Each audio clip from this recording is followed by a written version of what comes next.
Bonjour à tous, je suis désolée, hein, j'ai un petit souci de train, mais je crois que je ne suis pas la seule. Donc, alors effectivement, alors, je ne sais pas si on... Ah oui, c'est moi qui dois faire toute seule, bien sûr. Pardon, je suis désolée, je ne suis pas très débrouillarde. Voilà, super.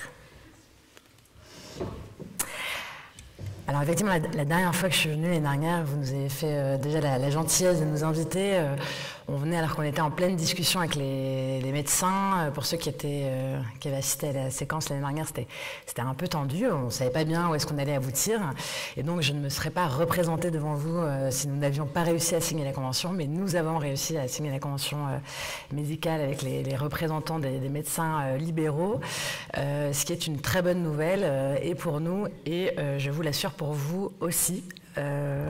Donc j'espère pouvoir vous en convaincre rapidement, mais en tout cas ce qu'il faut mesurer, c'est peut-être la petite introduction avant d'entrer dans la partie qualité et pertinence, c'est que vous le constatez tous les jours, notamment en suivant le PLFSS qui est en train d'être discuté en ce moment à l'Assemblée nationale, au Sénat, etc. On est dans une phase politique et institutionnelle très instable et dans une phase d'instabilité telle qu'on la connaît aujourd'hui avec des implications multiples et des causes multiples.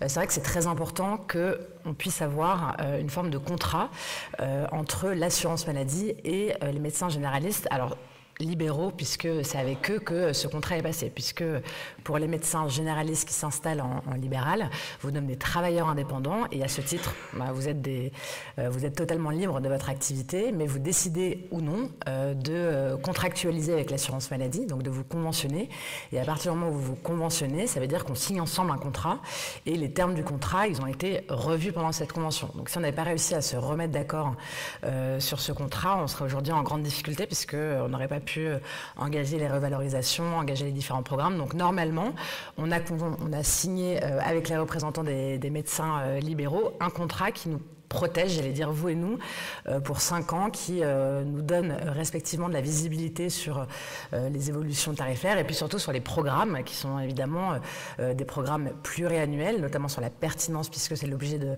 du séminaire aujourd'hui, puisque la pertinence, évidemment, on ne lance pas des programmes sur 1 an uniquement, et donc c'est souvent ce qui est reproché à l'ONDAM, mais donc l'ONDAM, c'est la loi qui vote finalement l'enveloppe annuelle, mais nous derrière, on a bien un contrat, la convention médicale, qui propose, qui est déjà ancré d'une certaine manière dans le système normatif, et donc ce système normatif, il protège les valorisations qui sont prévues et il va nous permettre de déployer des programmes de pertinence et de qualité. Donc je démarre très rapidement avec la partie antibiotique que vous connaissez par cœur. On a fait une conférence de presse il y a 2 semaines pour reparler un peu du médicament. Ça fait partie des programmes de qualité et de pertinence qu'on a inscrit à l'ordre du jour de la convention médicale. Vous le verrez tout à l'heure, on a en fait inscrit 15 programmes de qualité et de pertinence.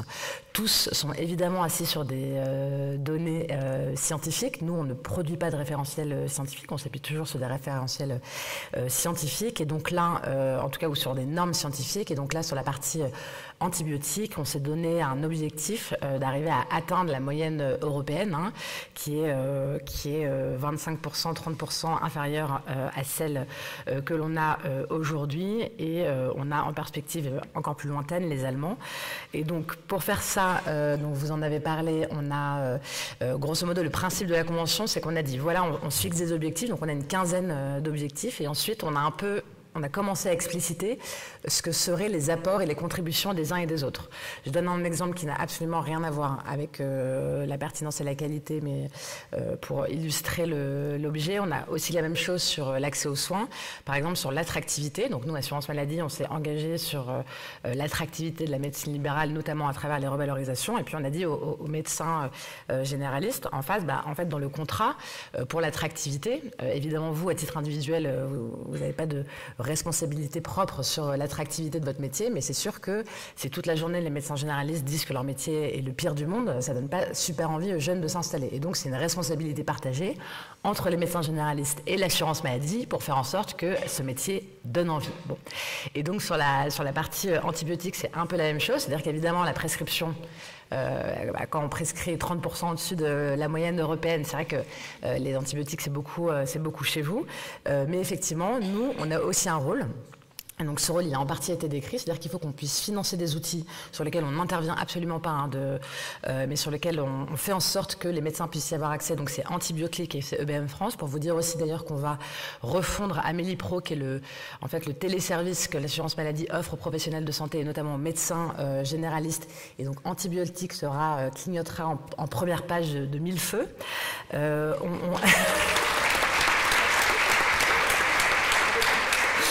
Pareil pour EBM, pour vous dire qu'on vient de sortir, donc je ne sais pas si ceux qui ont un profil Amélie Pro sont allés regarder il y a 2 semaines, on a le premier profil en data visualisation sur Amélie Pro, ce qui fait que vous allez pouvoir suivre en fait votre consommation, la consommation de vos patients d'antibiotiques de manière standardisée par rapport à la moyenne nationale, par rapport aux médecins qui ont le même type de patientèle, etc. Donc ça maintenant c'est disponible, ces profils ils sont disponibles.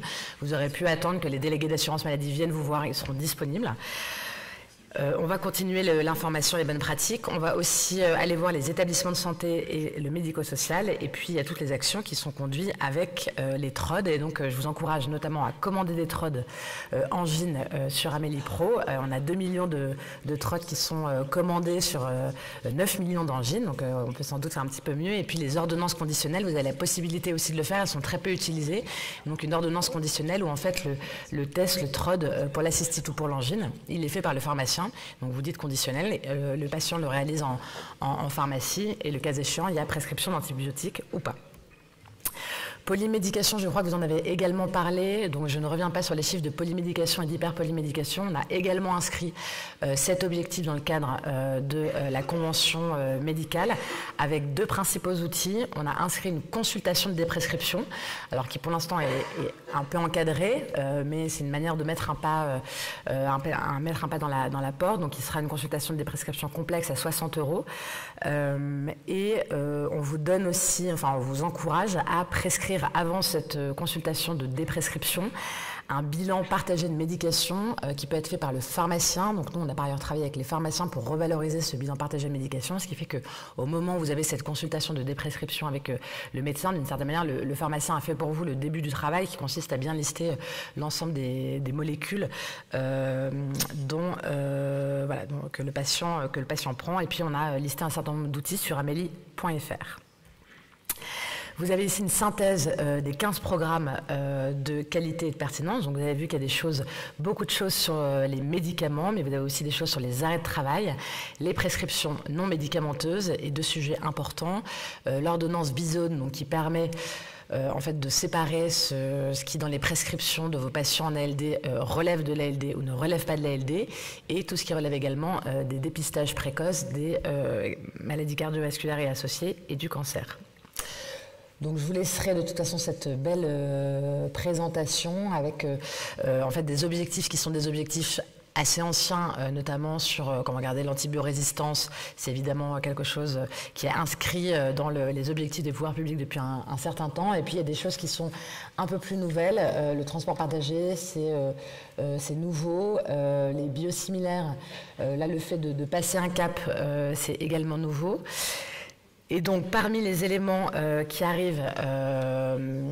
vont arriver ou qui arrivent, donc quelques éléments. Donc c'est d'une certaine manière notre premier livrable. Donc pour vous dire qu'on va lancer la CPN, c'est le moment où après la convention, en fait, on se réunit entre partenaires conventionnels et on fait un peu le bilan. On aura aussi à l'occasion, donc on le fera sans doute en début d'année, en janvier, on va lancer l'Observatoire de la qualité et de la pertinence et l'Observatoire de l'accès aux soins, qui sont 2 observatoires qu'on a décidé conjointement de lancer dans le cadre de la convention, qui suivra des indicateurs. Ces indicateurs seront rendus publics, donc vous y aurez accès, et seront rendus publics à la fois les indicateurs et aussi les différents outils et les différentes actions qui sont engagées de part et d'autre.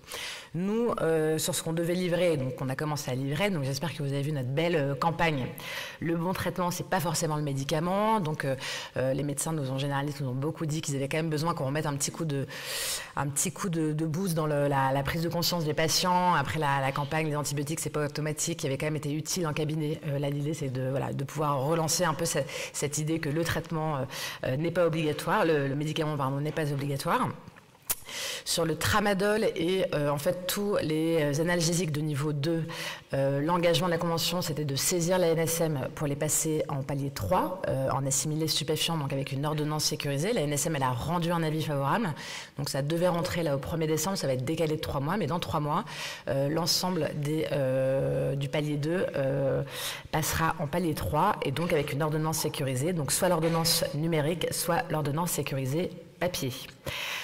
Sur l'encadrement des prescriptions en téléconsultation, c'est aussi un engagement qu'on avait pris auprès des médecins, c'était de saisir la Haute Autorité de Santé sur 2 sujets, les arrêts de travail en téléconsultation et les prescriptions médicamenteuses en téléconsultation.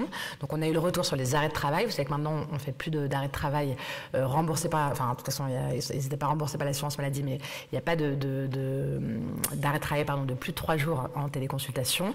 Et la Haute Autorité de Santé a été saisie et elle doit nous rendre un avis sur le type de molécules qui peuvent être prescrites en téléconsultation, puisque aujourd'hui en fait il n'y a pas de limitation, et donc il nous a semblé, et on s'est engagé auprès des médecins, conjointement on s'est dit que c'était quand même bien que la Haute Autorité de Santé fixe un cadre pour la téléconsultation. Dans les nouvelles choses qui vont arriver, il y a le groupe d'analyse des pratiques, donc il y a quelque chose je crois que vous utilisez qui fonctionne dans certains territoires. Là, l'objectif, c'est qu'on remette beaucoup plus d'argent dans le groupe d'analyse des pratiques, puisque évidemment, nous, quand l'assurance maladie, on vient vous voir, vous vous dites, mais c'est qui ces gens qui connaissent rien à mon métier? Quand vous êtes entre vous et que vous pouvez échanger sur les bonnes pratiques, tout de suite, c'est plus crédible. Donc là, l'idée, c'est qu'on puisse, nous, réinvestir massivement dans les groupes d'analyse de pratiques sur un certain nombre de sujets, notamment les antibiotiques, les IPP, etc.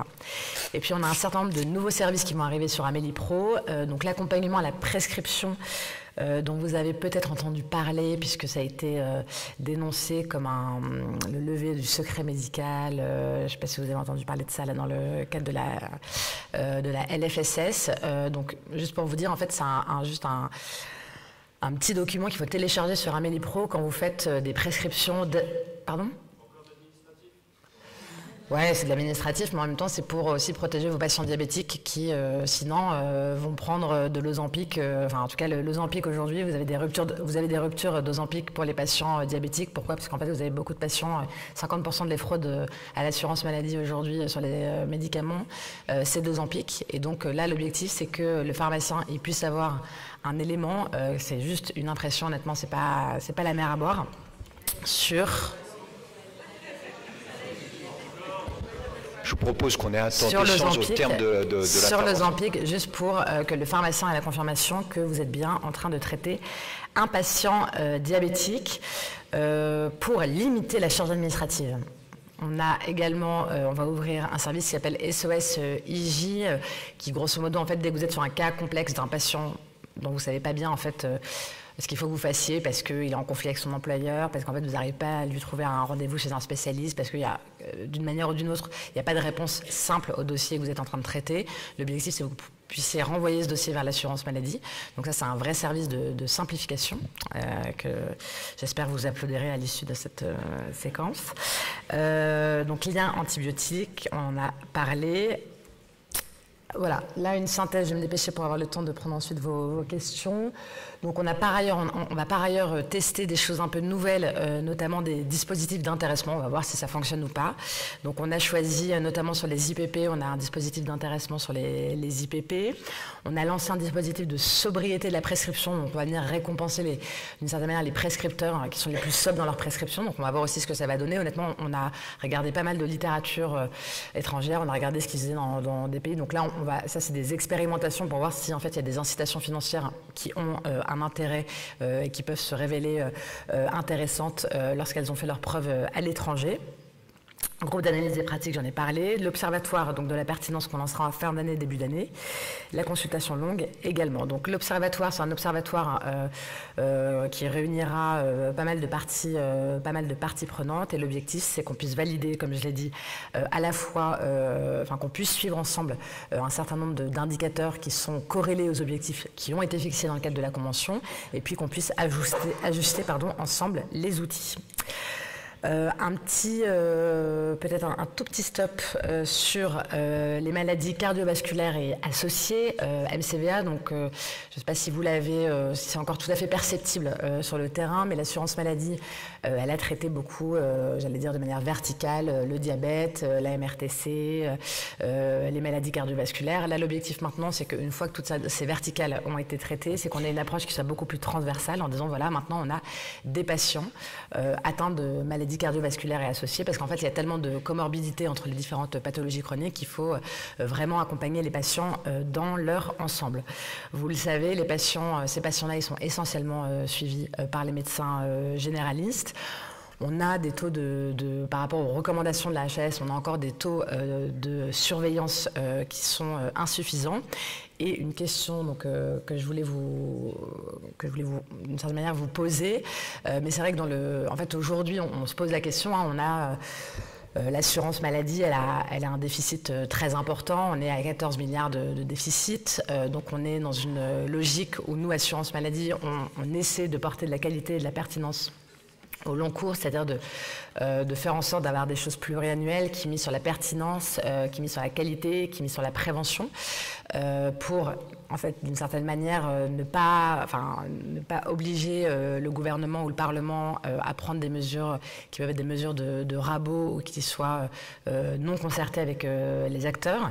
Et donc, quand même, un élément dont je voulais vous faire part, qui est un peu une interrogation d'une certaine manière de la part de l'assurance maladie, c'est que ces 3 dernières années, sur nos publications chargées produits, donc nos publications annuelles avec nos chercheurs et des chercheurs associés, en fait, ce dont on s'est rendu compte, c'est que ce soit pour les diabétiques, pour les patients MRTC, pour les patients insuffisants cardiaques, en fait, vous avez un tiers ou un peu plus d'un tiers des patients qui sont diagnostiqués au moment de leur hospitalisation ou à un niveau très avancé de la maladie, stade 3 pour les diabétiques, à un stade qui nécessite une dialyse immédiate pour les patients MRTC. Et donc on a, alors même qu'on n'a que 5 patients, des patients en ALD, un peu moins de 5% des patients en ALD qui n'ont pas de médecin traitant, on a grosso modo un tiers de nos patients, qu'on appelle nous MCVA, qui passent entre les mailles du filet. Et donc c'est une vraie interrogation pour nous, parce que ça a un coût très important pour le système. Et nous, on aimerait, d'une certaine manière, arriver à faire en sorte que d'un point de vue médico-économique, on sait bien que les coûts, ils sont là, du diagnostic tardif de ces maladies-là, de ces pathologies-là. On sait qu'il y a un lien très fort entre ces pathologies. Et quand bien même tout cela est connu, on a des dépistages et des diagnostics qui sont extrêmement tardifs et qui n'évoluent pas favorablement. Et donc, ça fait partie des choses sur lesquelles, éventuellement, si on peut, on a le temps de discuter, sachant que nous, on a par ailleurs lancé une étude BVA qui va interroger des médecins pour essayer de comprendre, en fait, ce qui peut se passer, ou des patients, pour essayer de comprendre ce qui peut se passer. Encore 1 minute, je me dépêche, pour vous dire enfin qu'en 2026, on va totalement modifier le forfait médecin traitant. Donc vous aurez un forfait qui sera en fait un forfait individuel par patient, avec un forfait socle que vous voyez là, qui prend en compte à la fois la pathologie, enfin la complexité du patient selon son niveau de précarité, de pathologie et son âge. Et vous avez ensuite des indicateurs en fonction de la prévention. Donc on a retenu 15 indicateurs, sachant que l'objectif c'est qu'avec les partenaires conventionnels, en lien avec la HAS, les sociétés savantes, etc., on puisse actualiser ces indicateurs, parce que en fait les indicateurs de prévention sont pas nécessairement, enfin les priorités peuvent évoluer, elles peuvent être réduites sur certains cas ou s'améliorer ailleurs. Donc là c'est les 15 qu'on a retenus pour démarrer. Et donc l'objectif, et c'est ça surtout le plus important, et je termine là-dessus, c'est que vous avez parlé de la restitution des données et de l'accès aux données du SNDS. Donc le SNDS aujourd'hui, c'est l'ensemble des données de facturation des soins dont dispose l'assurance maladie. Donc c'est pas une base qui est fausse ou qui est, enfin, je suis pas là. C'est une base de données qui compte tout ce qui est facturé à l'assurance maladie. Ces données-là, elles sont très intéressantes parce qu'elles disent plein de choses, elles ne disent pas tout, d'où l'intérêt d'avoir des bases de données complémentaires, notamment cliniques, qui sont remplies par les médecins, mais c'est des données que nous, on utilise, et le fait que nous, on puisse les utiliser et que vous n'y ayez pas accès, c'est un problème, puisque en fait, vous en avez besoin et vous avez le droit d'avoir accès à ces données. Ce qui est très compliqué pour nous, c'est d'un point de vue ingénierie, etc. Et donc, on a réussi à passer avec la CNIL une forme d'accord qui nous permet de vous faire une restitution d'un certain nombre d'indicateurs au niveau du patient. Et donc, en fait, pour chaque patient, à compter de 2026, vous aurez donc sur les 15 indicateurs que j'ai présentés avant, vaccination, dépistage et le suivi sur les pathologies chroniques et les examens obligatoires de l'enfant, on vous dira patient par patient ce que nous on a dans le SNDS, c'est-à-dire est-ce que le patient pour nous il est éligible ou pas, et est-ce qu'il a été diagnostiqué ou pas, est-ce qu'il a été dépisté ou pas, etc. Et donc vous voyez, vous prenez un patient, vous avez la possibilité de voir s'il est éligible et ensuite si l'indicateur entre guillemets a été validé. Alors évidemment, vous allez me dire, le SNDS, il a des défauts, évidemment, puisque il ne couvre pas à 100%, et donc c'est pas très grave, on prendra une marge de 5%, parce qu'à la fin, il y a une rémunération derrière, mais l'objectif, c'est surtout de vous restituer ces indicateurs, et si on arrive à faire ça sur les 15 premiers indicateurs qu'on a vus, l'objectif, c'est qu'on puisse définir avec la profession tous les autres indicateurs dont vous auriez besoin en matière de suivi du parcours de soins du patient, parce qu'en fait, on a beaucoup de données qui vous permettent de suivre le parcours de soins de votre patient, combien de fois il a été hospitalisé, s'il est allé voir un spécialiste, etc., les résultats de biologie de manière beaucoup plus large que ce qu'on a. Donc voilà, donc l'objectif, et c'est un énorme chantier pour l'assurance maladie de faire ça, donc c'est une vraie petite révolution, c'est d'arriver à vous restituer à une maille individuelle du patient un maximum de données et d'arriver à avoir en fait une rémunération à la qualité et à la pertinence qui soit fondée là-dessus et que ce soit pas juste une ROSP qui tombe tous les trimestres sans trop savoir à quoi c'est rattaché. Voilà, je ne dis plus un mot, je suis désolée, j'ai trop parlé. Merci beaucoup.